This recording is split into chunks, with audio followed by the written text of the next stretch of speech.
Welcome back to Warlords and Revolutionaries.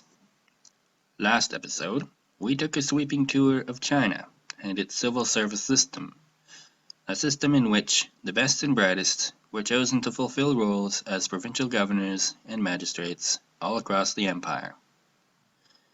We ended by noting the financial difficulties faced by the Qing Dynasty in the late 18th and early 19th centuries.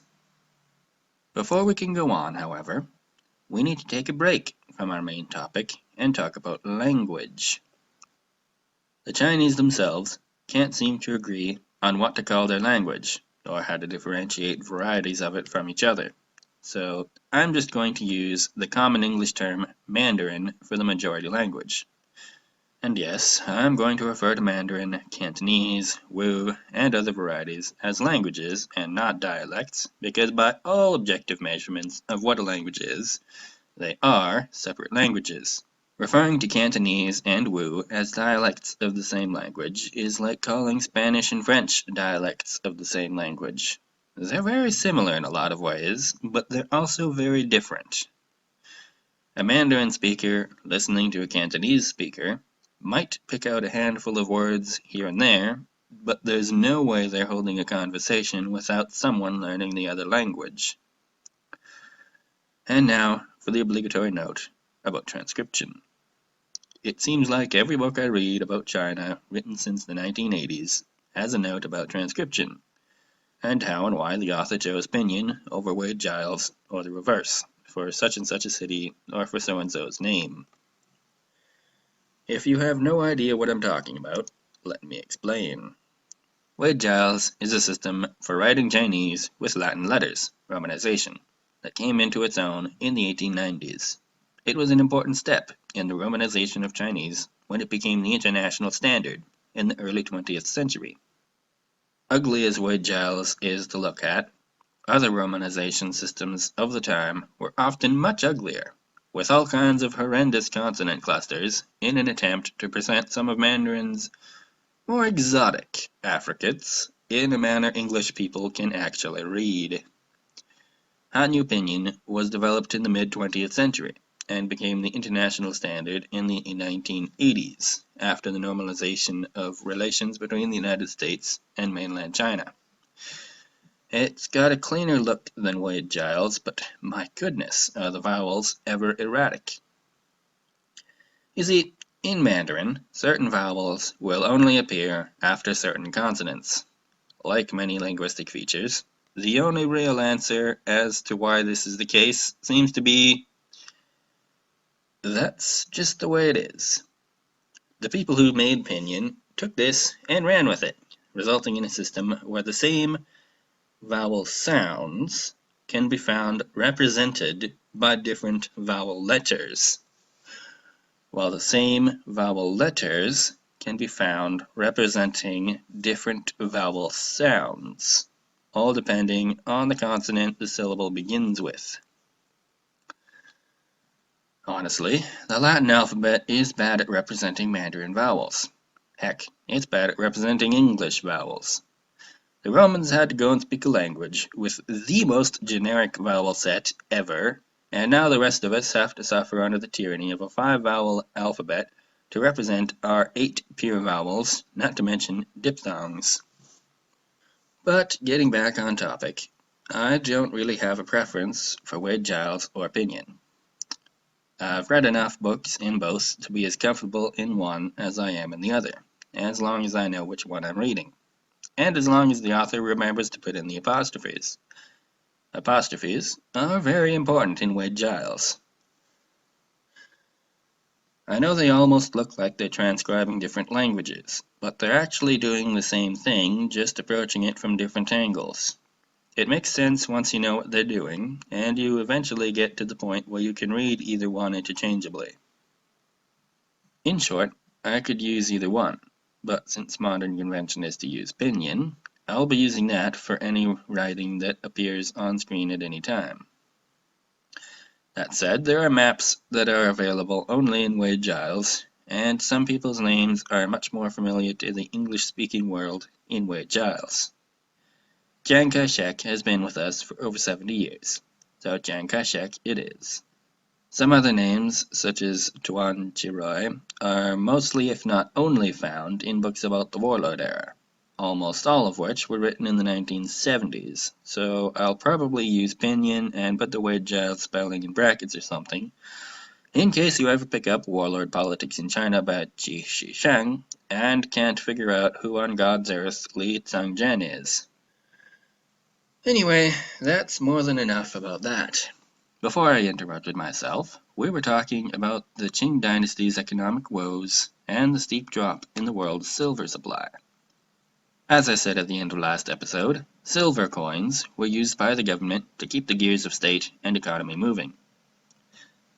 But copper coins were in common use for most everyday transactions that weren't done through bartering.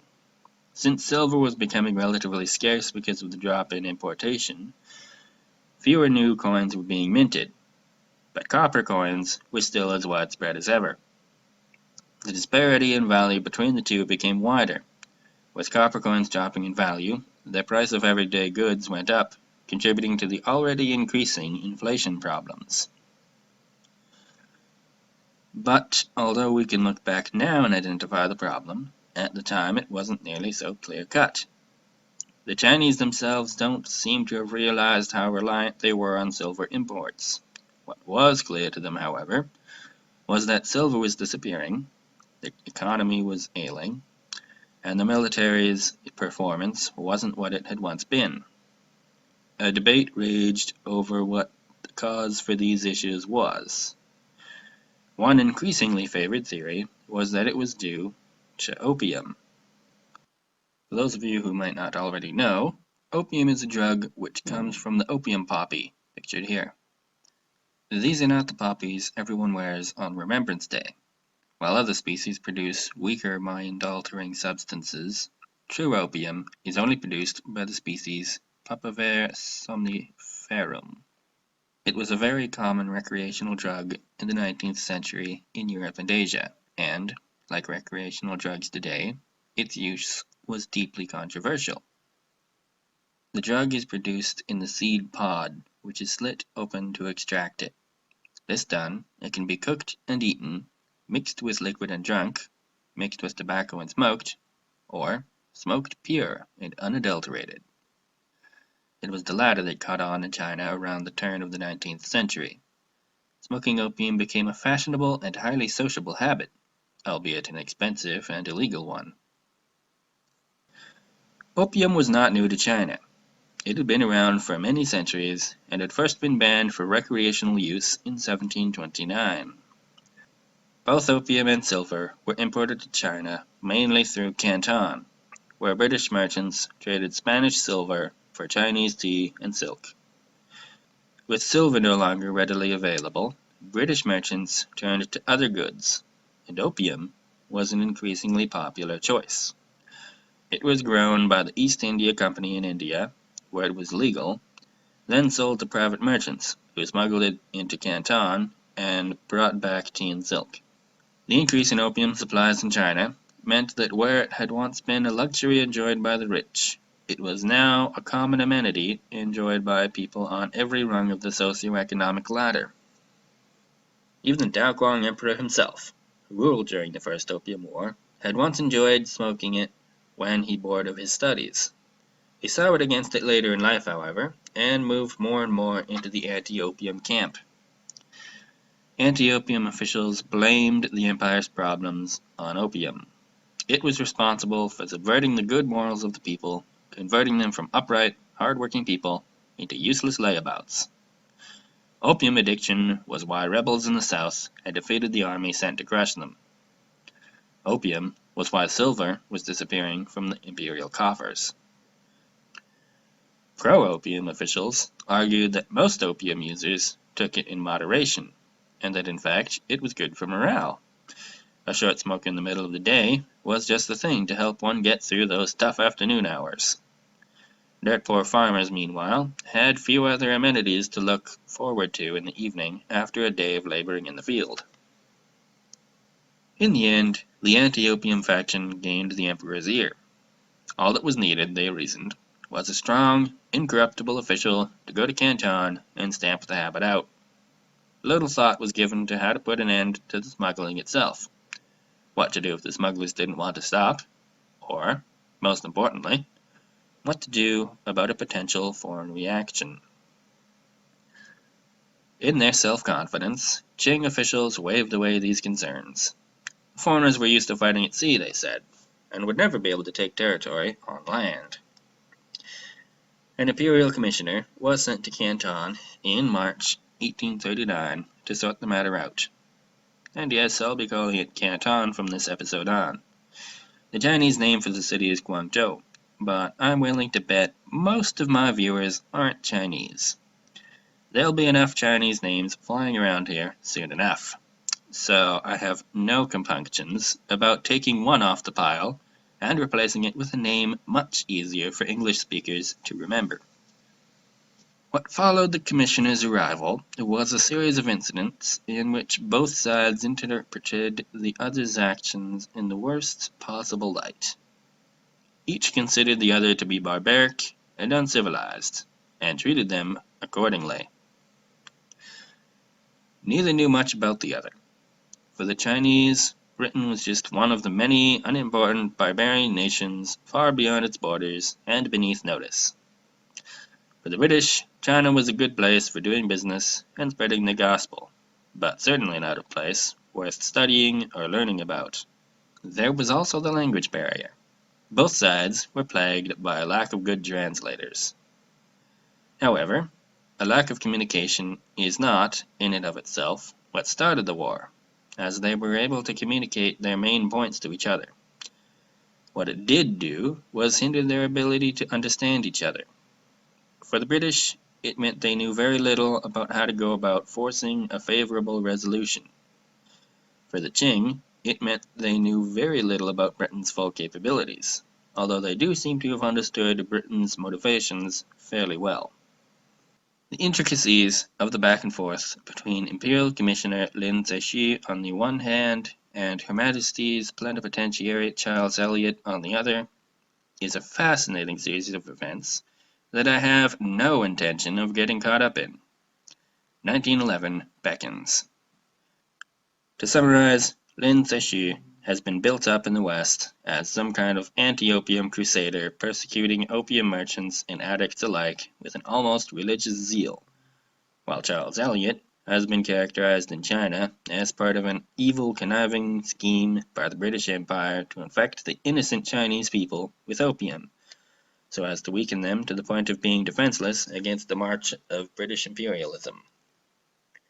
In truth, Lin Zexu was a river conservationist with a passion for freight management, who wanted to get the Canton job done as quickly as possible so he could get on with the important business of running the empire.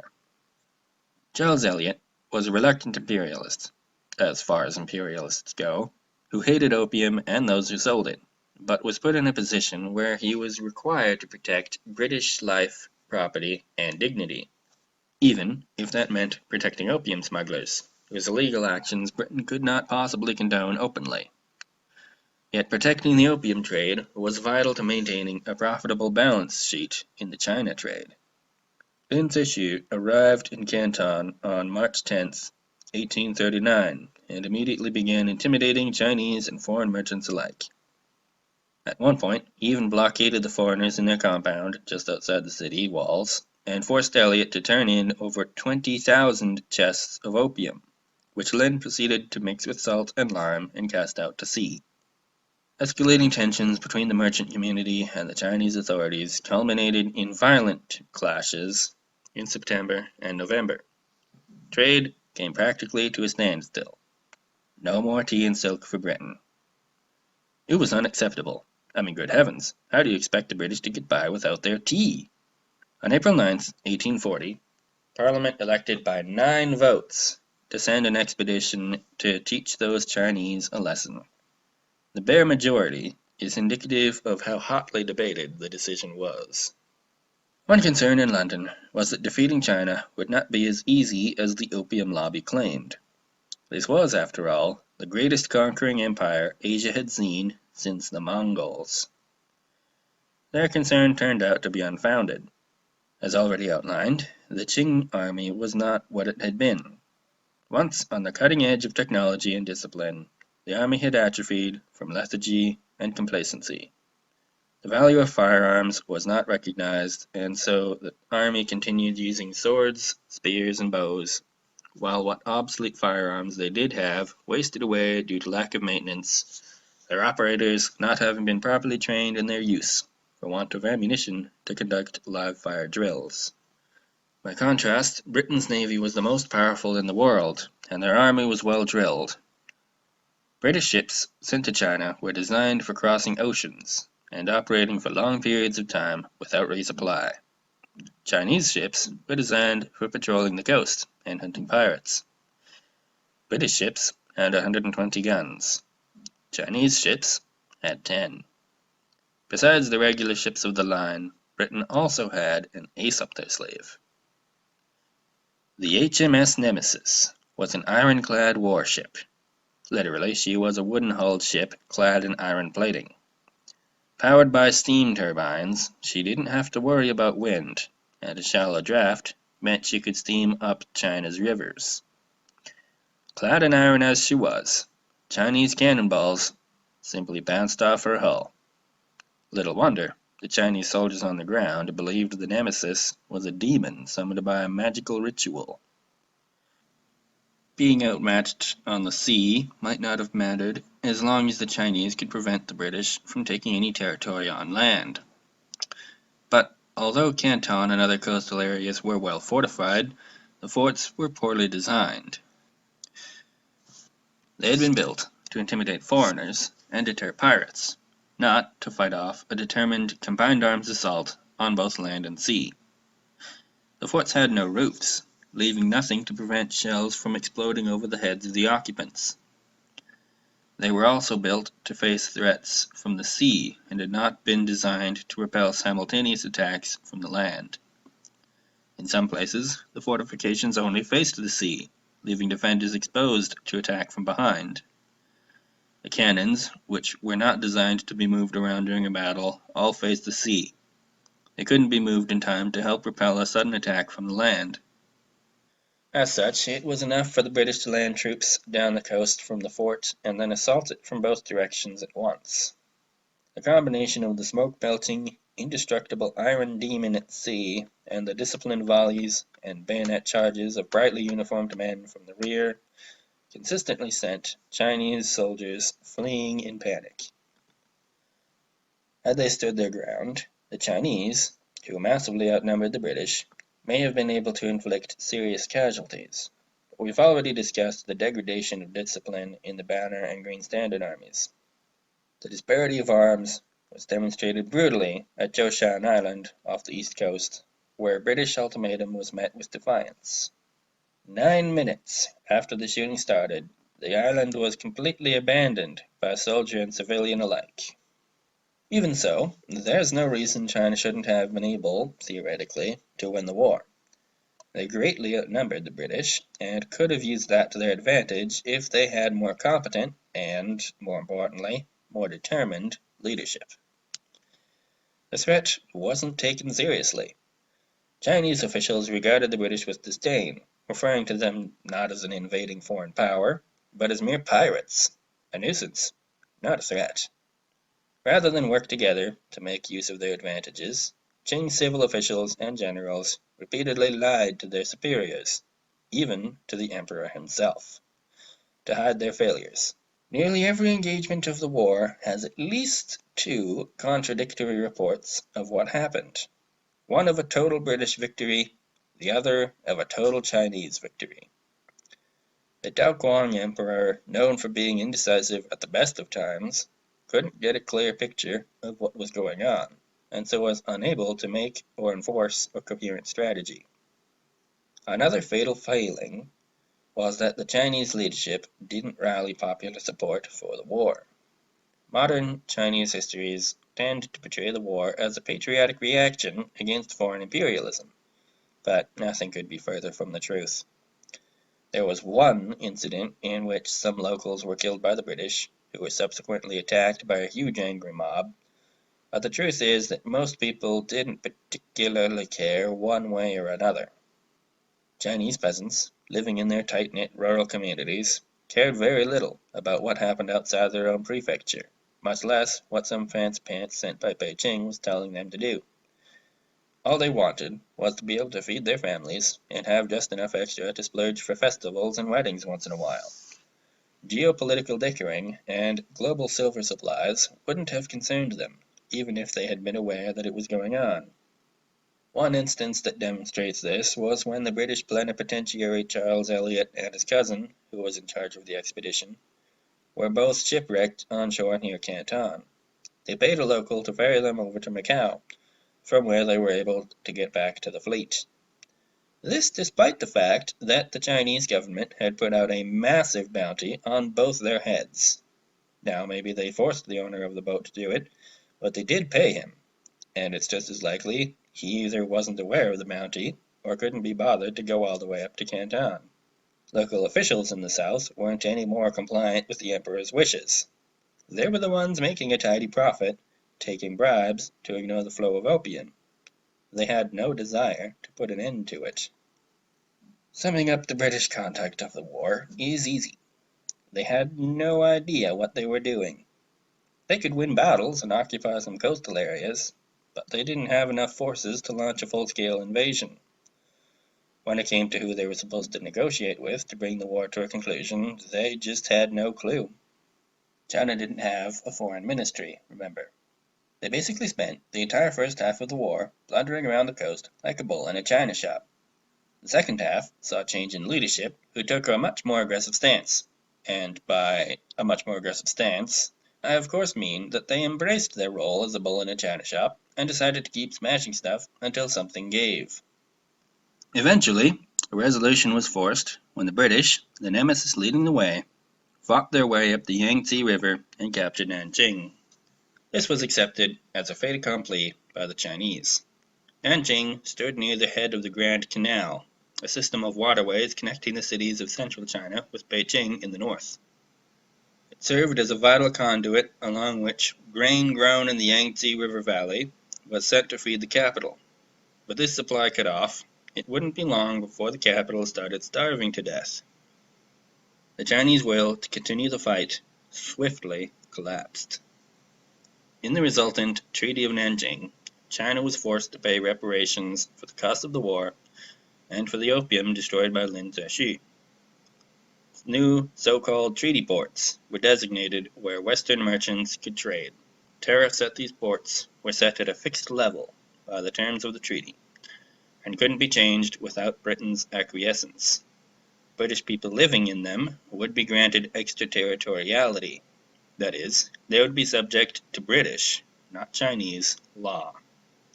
Missionaries were to be allowed to do their work undisturbed.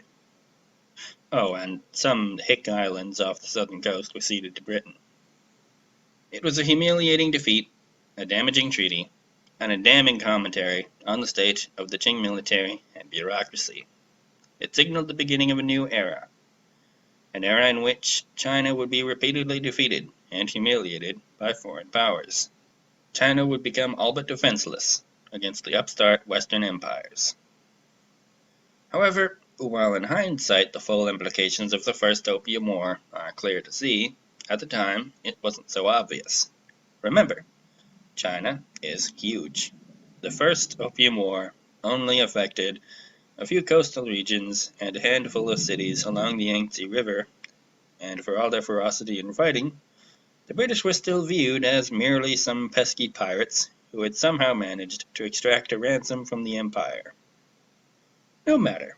Business went on as usual. Sure, there were foreigners in a few ports now, and opium imports were higher than ever, but it was not a matter that the emperor and his officials were overly worried about in the grand scheme of things. In fact, for decades, the Chinese government refused to acknowledge that a war had taken place at all. A series of minor skirmishes didn't count as a real war. Just like that, life went on. Grain transports to the capital resumed. Tea and silk, silver and opium flowed as usual. Lessons were not learned. The problems with the military were not addressed. Adding to their economic woes, China now had indemnities to pay. Most people in China still knew next to nothing about foreigners and viewed them with suspicion. Only in a handful of cities was their presence beginning to be felt, in a time when the overwhelming majority of the population lived in rural communities. Despite the foreigners' limited influence over most of the people, one man in particular was soon to be deeply impacted by missionary in a way that would, well, join us next time for a look at the bloodiest conflict of the 19th century.